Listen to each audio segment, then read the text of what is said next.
Well, Israel and Sandra, so great that we can have this brief little conversation, and for So Habits for Church, that we can kind of get a bit of an insight into how your story is developing and where you're at. So I'm noticing right away that behind you is a picture of snow, and that can mean only one thing: that you are not in Mexico right now. No. So why don't you start, just give us a little bit of a personal update. You're back here in Canada, have been for a little while, but just tell us a little bit personally. Sandra, you can do that easily in English. Isa, please do it in Spanish, and Sandra will translate, I think, for you. So, okay, go ahead. Okay, perfect. Yeah, we've been in Canada for about 6 weeks, I think. We did 2 weeks of quarantine, and then we've been free for a month. And yes, we're staying here at my dad's place, and he has this lovely landscape to remind us that we're in Canada and that snow is coming soon. But the weeks we've been here have been beautiful. We've been able to meet with people outside, which has been nice. It just gives peace of mind during this season that's very different, making visiting people and visiting churches a little different. But we've been encouraged with just the conversations and the meetings and coffee times we've been able to have so far. Yeah, that's great. So this, And I of mean, course, Isra is learning Canadian culture. He's eating some different foods and stuff, and so that's all part of our fun experience. A lot Canadian culture. that's great. Hey, now the reason you're here, you weren't this wasn't really COVID related. You came because this is your Ministry in North America season. We call it MENA through the Multiply team. So what does that mean exactly? What is MENA actually? What's the intent of it? And even though it kind of coincided with this COVID reality, what's really the point for the missions team around that? Right. So MENA, usually we do it every 3 years, and it gives us the opportunity to come back from Mexico, come back from our place of ministry, and share with our family, with our friends, with the churches that support us there, just to keep us all connected as a reminder that what is happening in Mexico, what God is doing there. A church like South Abbotsford that's been supporting us for years is very much a part of, but sometimes we need reminders of what's going on. And so this is our opportunity just to be here in person, to share with people about what God is doing there. In this particular MENA, it's an opportunity for Isra to get to know people and to get to know churches and for them to get to know him. Our roles have shifted a little bit in the last year, and so it's an opportunity just to share that with people, and of course to do fundraising, support raising while we're here. Yeah. Sí, también una parte importante de este tiempo es ver que hay gente atrás de nosotros respaldándonos en oración, en recursos, que no solo es una misión por nosotros mismos, sino que hay un equipo más allá. Yeah, an important part of this time of MENA is even for us to just be reminded and to reconnect with people and remember that what God's doing in Mexico isn't just something we're out there doing, but we're a part of a bigger body, and you're a part of us. And so we're working together in ministry in this way. And so it's just a good opportunity for all of us to just remember and refocus on that. Yeah, that's great. Of course, Sandra, Canada originally was home for you. I mean, this is where you were born and raised, and we kind of know you as sort of BC based, but your home's actually Manitoba is kind of where your family base is. Isa, your home is Mexico and Guadalajara, and now together, married, I mean, you have made Guadalajara even in a greater way. That's home. You didn't come home, you left home to come here. But it is still a chance for both of you to kind of engage with your support team back here in Canada, and that's pretty wonderful. So and Isa, obviously you're understanding, you're nodding, so your English is really, you're up in your game in English quite a bit, I think, and learning how to be more confident in speaking, right? I understand more, but speak it's very difficult for me now. but I try learn more. I don't know. I hope in The future. the future I fluent in. Yeah. And you know what? I think more than hope, I think you will be, because like you're now kind of connected to us, and so there's going to be lots of connection to English speakers, and it would be great if some of us could become a little better in Spanish, like me. I love the language, but not very confident in it either. So yeah, that's great, you guys. So how's it been to be back in Manitoba? Hey, you're coming out here as well, so you might want to talk about that. You're going to be out. We'll have a chance. Some of us will at least have a chance to see you in. I think it's the end of October, beginning of November, something like that. But so pick up some of those themes. How's it been to be here? Oh, it's been really great. I mean, with the COVID situation, we were wondering how that would all be with the timing of this. But we've just been really encouraged with being able to connect with people and get, I mean, for me, it's always nice to come home and eat the foods I'm familiar with growing up. Being in some church services already, here in Manitoba, they are meeting very socially distant. So I realize that too. Every province, every situation is so different. And so I think that part, when I come home back to Canada, there's always a certain element of culture shock, reverse culture shock, they call it. And I think in this new situation, it's even more amplified. Yeah. But that all said, it's been great to just be here and connect with people, and to have Isra also getting to know the context I come from. And yes, we are looking forward to being in BC end of October. And so hopefully, as we're just figuring out a few details with that, but hopefully we'll be able to connect with a number of people while we're there. Yeah. Well, we'll certainly work with you to set that up. And you know, from our standpoint, you're right. Provinces are different. We don't know what the fall's going to look like yet, right? You know, they're predicting all sorts of things, but certainly in a greater way, we are trying to engage, you know, more closely, start connecting with each other in some new ways out here. So yeah, I think that will be, we trust that'll be possible to connect with people when you're out here. So hey, you referenced it already, Sandra and Isa, like things have really changed for you in Mexico. So, and that's not COVID related either. That's, you know, your marriage and now your ministry has taken on different dimensions. Update us again a little bit about that and how you've had to pivot. I mean, Mexico is struggling with COVID as well. So what's going on at your home, right, in the community that you are serving in? Sí, pues ahora que estamos trabajando ya como pareja, estamos 50% en Centro Mateo y 50% en pastoreando una iglesia. So now, since being married, we've shifted a little bit in our ministries because, to work together in the things that we were already doing. We're now 50% at Matthew Training Center and 50% pastoring a church. Y es una combinación muy buena porque en las dos partes hacemos lo que más nos apasiona, que es el discipulado con las personas. And it's really a great combination because in both places of ministry, we're able to do what really gets us excited, what we're passionate about, and that's discipleship. Algo que Dios llama mucho a mi corazón es la plantación de iglesias. Something that God really puts on my heart, Isra, is planting a church. Y eso es algo que le compartí cuando estábamos iniciando nuestra relación, y creo que fue una unión para empezar cuando estuviéramos ya en el matrimonio. So that's something we talked about even in the beginning of our relationship, as we talked about the future and looking ahead at where God might lead us in ministry. Entonces estamos orando y viendo cómo va a seguir eso para adelante. So we're praying and seeing where God will lead us in that.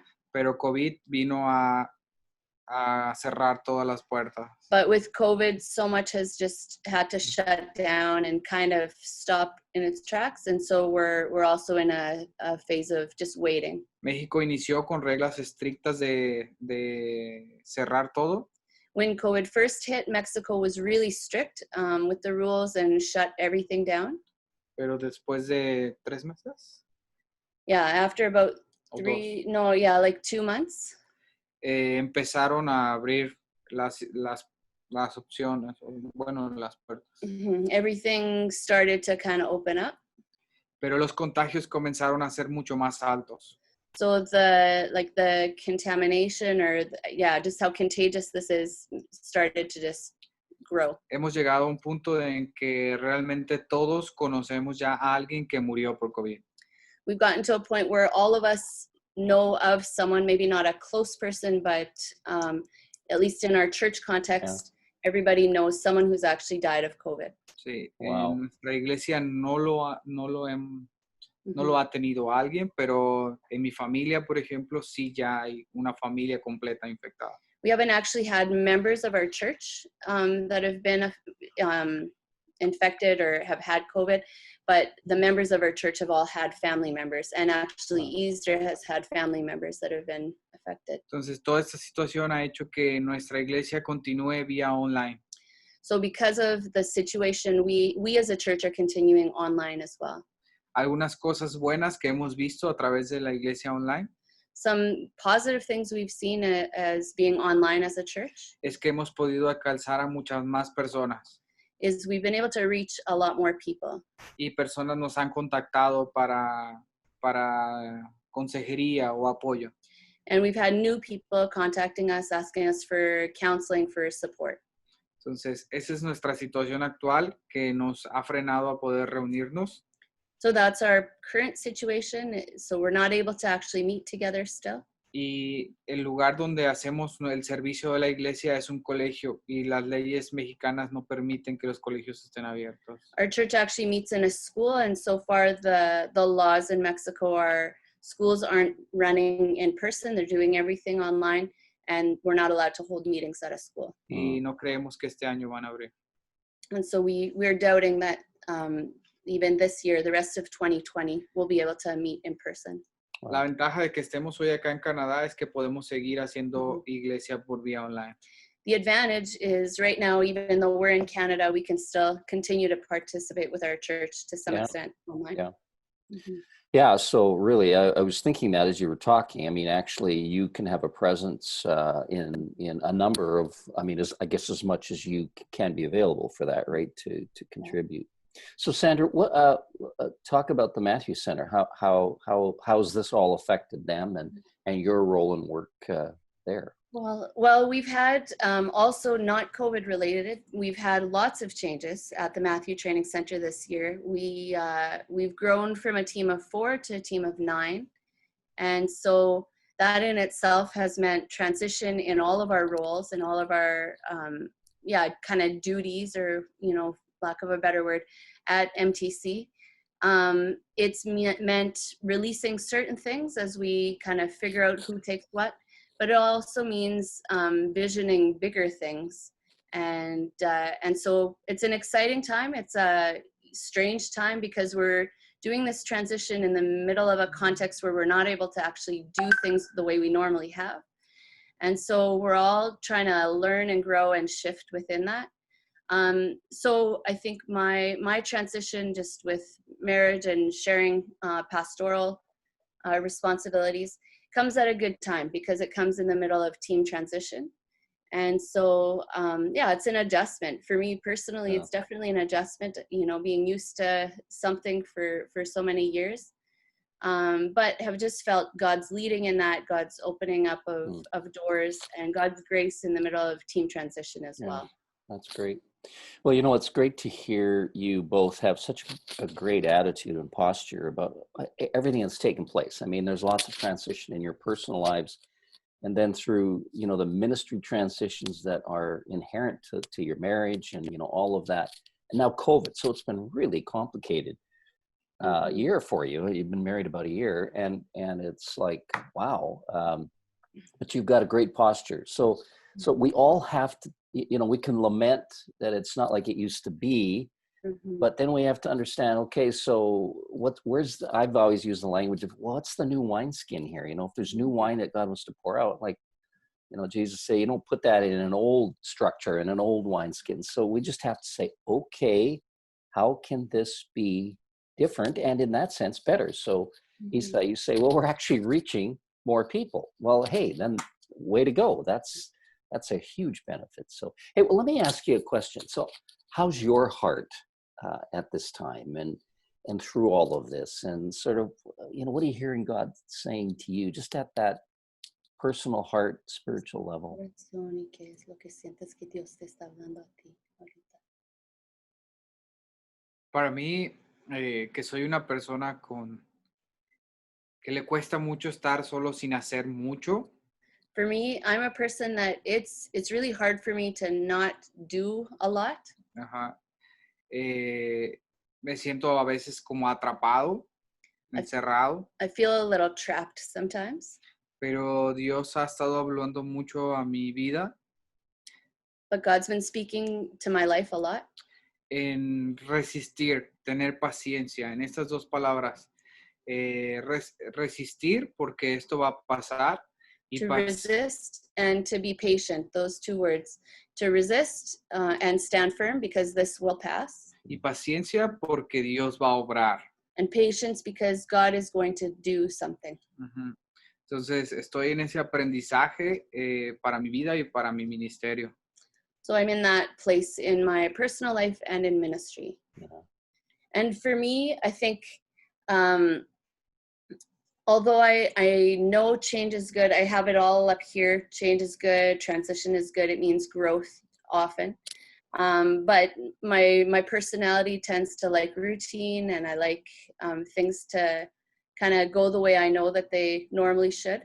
So it's definitely been a year of challenges for me personally. But at the same time, I already see so many things that God's been doing in this like time of change and transition in marriage, as you say, in ministry, just changing and new team dynamics. And then of course, with the COVID situation, it just throws everything out of my control, which is sometimes a personal struggle, but I always know in my head, it's so good and so much better because really I shouldn't cling to control so much when God really knows best and God really knows what needs to be done. And so it's in that kind of on that line of, my human nature struggles a little bit, but I'm so expectant and so hopeful of what God wants to do through this whole situation. That's wonderful. Well, listen, certainly our intent is to, as a church, to be with you, and we just want to reassure you. Under every circumstance, we're not together a lot, but even now, so it feels even more like we're not together, right? Because of all of this. But we just want to continue to say we want to discover new ways to be supportive and praying and contributing financially and just being on with what you have been called to do in Guadalajara and through Guadalajara to Mexico and really Latin America, I guess, or Spanish-speaking America. And so we want you to know that. So I heard through the conversation a number of ways we can be praying for sure. So obviously there are just the weeks ahead that you're here. And so this is a time for rest. We need to pray that you will get that sort of personal renewal. And then a time to encourage and strengthen those partnerships, those prayer and financial partnerships with people here in churches here, including us.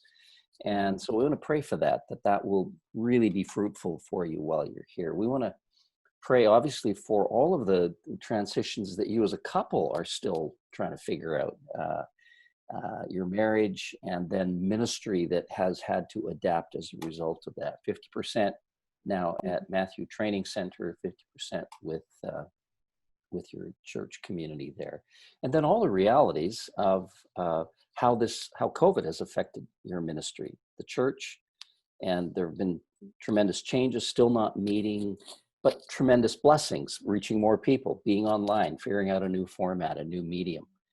And obviously at Matthew Training Center, exactly, you got a bigger team, but in a way you're doing kind of less right now. And, what does that look like for you all, discipleship and discipling new leaders for the Spanish-speaking world. Yeah, and then, you know, all those realities of just how your heart is and what's God teaching you to wait, Isa. Oh my goodness. I thought I would have learned this lesson by now, you know, at my age, and I'm still like, it is so frustrating to wait for what is God up to.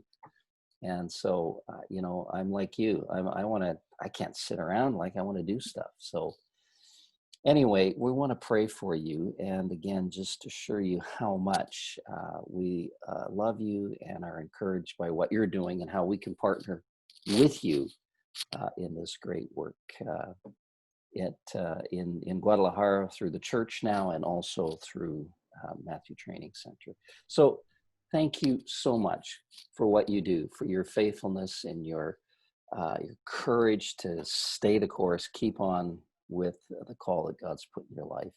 And we will be praying and supporting you for the years to come. And we look forward to connecting with you. We trust some of us will be able to personally connect with you. I certainly will when you're here in just a couple of months. So God bless you. Thanks for the taking the time and giving us this chance to get a little insight into your story right now. God bless you.